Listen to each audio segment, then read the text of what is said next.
The largest disruptors that I have noticed, and I know a lot of my clients have, is the disturbance in sleep. And I wanted to talk today about sleep and how I feel as a fitness professional when working with my female clients that really that is the foundation upon which we build everything else. So oftentimes in my first session with a new client, if we haven't already addressed it, maybe in our pre-training conversation, I always ask, how's your sleep? Tell me about your sleep. How much are you getting? Is it easy to go to sleep? Is it easy to stay asleep? And more often than not, either they cannot fall asleep, or they have difficulty staying asleep, or they're just not getting enough. I find that in all ages of females that we're just not getting enough sleep. So today I really wanted to go over why sleep is so important. I think that in general, we do all understand that's when the body heals, but I wanted to speak to it specifically relating to perimenopause and menopause. So one of the great things about sleep, one of the reasons we do want to get, and 7 to 9 hours a night is what is recommended across the board for females. And one of the biggest reasons that we want to get that sleep in is it really does help manage our stress hormones. So cortisol, that is the stress hormone that I don't want to say we're fighting against in perimenopause and menopause, but we are definitely wanting to manage its effect on us. We do tend to see higher levels of cortisol in women through that stage of life, and sleep can be the very best way to manage that. Lack of sleep often corresponds with an increase in cortisol. The correct amount of sleep will often keep that lower. And I'll go into a later time specifically why we want to manage those levels of cortisol. But that for me in working with my perimenopause and menopause clients is the number one reason I want you to get your sleep. I want you to have a handle on your cortisol, and that's going to be the big hitter in helping us do that. So sleep disruption is really common during menopause. That can be caused from hot flashes, night sweats. Often it's because of hormonal changes that disrupt our sleep cycles. And you guys probably know that I'm a pretty big supporter of hormone replacement in females.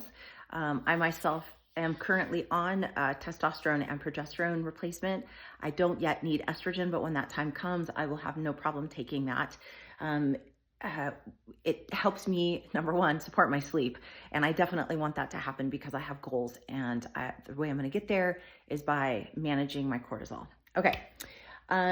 Sleep also helps with, so hormones, we already talked about that. So it regulates cortisol, insulin, reproductive hormones, brain health, cognitive function. This is something else I don't think talk about enough with sleep. The more sleep we get, the more rest we get, the more chance our body gets to replenish and recover and repair, the better we're going to operate during the day. And that's just not for perimenopause and menopausal women. That's across the board. So I've just got my notes here because I don't want to forget anything. So let me just go through here real quick. For me, this is a big one for me. Let's talk about another reason I love sleep. Sleep for me means I'm not going to be a big B the next day. When I don't get enough sleep, my mood is completely affected. And yes, I may come across as cranky, but my true mood that I'm feeling is depression. I get really depressed when I don't get enough sleep. My problems seem very overwhelming. I don't think I can manage the day. Things that shouldn't really bother me just pile on, and I just can't handle the day. So cortisol for me being number one. Number two is my mood regulation. That's a really big reason.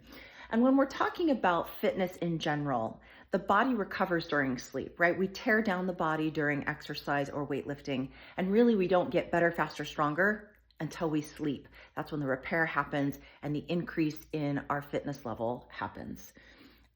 Just some other things to talk about. So we just covered muscle recovery and repair, strength and power output. Yes, we can perform better the next day if we've had enough sleep.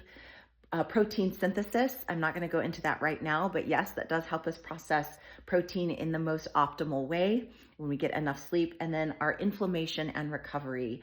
Inflammation, I'm also not going to go into right now, but that can also be a huge detriment to those of us in perimenopause and menopause. Let me just go over this real quick.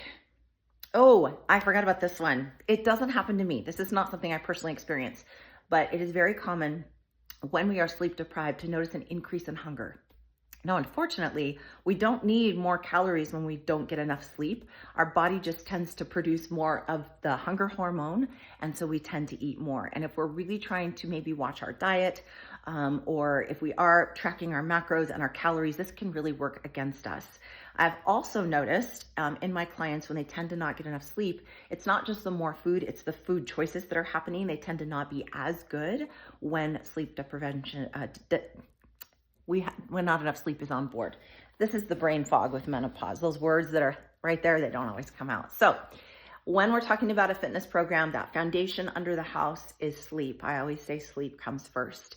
And if you yourself are having trouble with sleep, I highly suggest that you talk to your doctor about this. If you are not in the perimenopause or menopause stage of life, it could still be hormone related. So I do suggest that you maybe look into that. Stress levels can keep us from sleeping. Maybe a snoring partner can keep us from sleeping.